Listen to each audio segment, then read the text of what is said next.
কম্পিউটারে দ্রুত স্ক্রিনশট নেওয়ার জন্য যে শর্টকাটটা রয়েছে সেটা হচ্ছে Windows plus shift plus S. তো Windows plus shift plus S চিপলে কিছুটা এরকম দেখতে আসবে। এবার তোমাদের যতটা প্রয়োজন আছে ততটা তোমাদেরকে সিলেক্ট করতে হবে। যদি এতটা প্রয়োজন হয় এতটা সিলেক্ট করতে হবে, যদি এতটা প্রয়োজন হয় এতটা সিলেক্ট করতে হবে, যদি পুরোটা প্রয়োজন হয় এরকম সিলেক্ট করতে হবে। পুরোটা সিলেক্ট করলেই এটা কপি হয়ে যাবে। এবার সেই কপিটাকে কি করতে হবে, তোমাদের একটা ওয়ার্ড খুলতে হবে। একটা ওয়ার্ড খুলে সেখানে যদি চাও তাহলে ওখানে পেস্ট করতে হবে Ctrl+V, অথবা এখানে যদি তুমি পেস্ট করো তাহলে পরে এটা পেস্ট হয়ে যাবে। এবার এটাকে সেভ করে যদি চাও তাহলে রাখতে পারো। যদি তোমাদের কম্পিউটারে অনেকগুলো উইন্ডো একসঙ্গে খোলা থাকে এবং সেই সমস্ত উইন্ডোকে একসঙ্গে যদি মিনিমাইজ করতে হয় তাহলে তার জন্য শর্টকাট হচ্ছে উইন্ডোজ+D।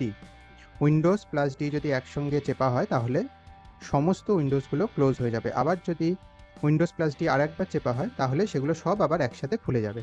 যতগুলো উইন্ডোজ আছে সব একসাথে খুলে যাবে।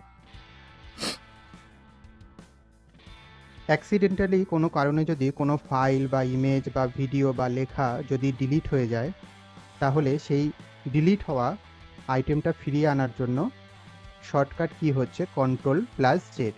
তো আমি এখানে দেখাবো। ধরো এখানে এই লাস্টের যে প্যারাটা রয়েছে সেই প্যারাটা যদি কোনো কারণে আমি ডিলিট করে দিই তাহলে Ctrl+Z যদি চেপা হয় একসঙ্গে তাহলে সেই প্যারাগ্রাফটা আবার আগের মতন যেটা ডিলিট হয়ে গিয়েছিল সেটা আবার ফিরে আসবে।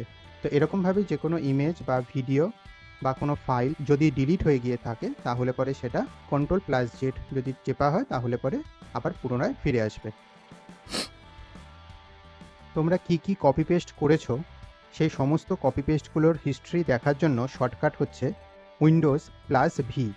যদি আমি Windows+V একসঙ্গে চিপি তাহলে দেখো এখানে আমি লাস্ট যেটা কপি করেছিলাম, যে ইমেজটা কপি করেছিলাম সেই ইমেজটা এখানে শো করছে। যদি এটা কোনো লেখা আমি কপি করতাম তাহলে এই লেখাটাও এখানে শো করতো। যদি এটা প্রথমবার তোমরা করে থাকো তাহলে দেখবে এরকম জায়গাতে তোমাদের ক্লিপবোর্ডের হিস্ট্রিটা এনেবেল করার একটা অপশান আসবে। তো সেটা এনেবেল করে দিলে পরেই এই কপি পেস্ট হিস্ট্রিটা চালু হয়ে যাবে। এইবারে আমরা জানবো সিক্রেট ইমোজি কিবোর্ড কম্পিউটারে কিভাবে বার করতে হয়। সেটার জন্য তোমাদের শর্টকাট কি চাপতে হবে Windows+D যদি চাপা হয় তাহলে এরকম একটা সিক্রেট ইমোজি কিবোর্ড বের হবে। এবার তোমাদের এখান থেকে যে ইমোজিটা দরকার সেটা তোমরা সিলেক্ট করে লিখতে পারো। কম্পিউটার ছেড়ে যাওয়ার আগে অবশ্যই কম্পিউটারটা লক করার প্রয়োজন হয়। তাই কম্পিউটারটা কিভাবে লক করতে হয় শর্টকাট কিটা জেনে নাও। সেটা হচ্ছে Windows+L। Windows+L যদি চাপো তাহলে কম্পিউটারটা লক হয়ে যাবে। ঠিক এই রকমভাবে আবার যদি ওপেন করতে হয় এখানে সাইন ইন করলে পরেই এটা পুনরায় ওপেন হয়ে যাবে। তো এই ছিল আজকের ভিডিও, যেখানে তোমাদেরকে কিছু কম্পিউটার টিপস দেখানো হলো। যদি তোমাদের এই ভিডিওটা ভালো লেগে থাকে একটা লাইক করো, শেয়ার করো, আর পারলে সাবস্ক্রাইব করে পাশে থেকো।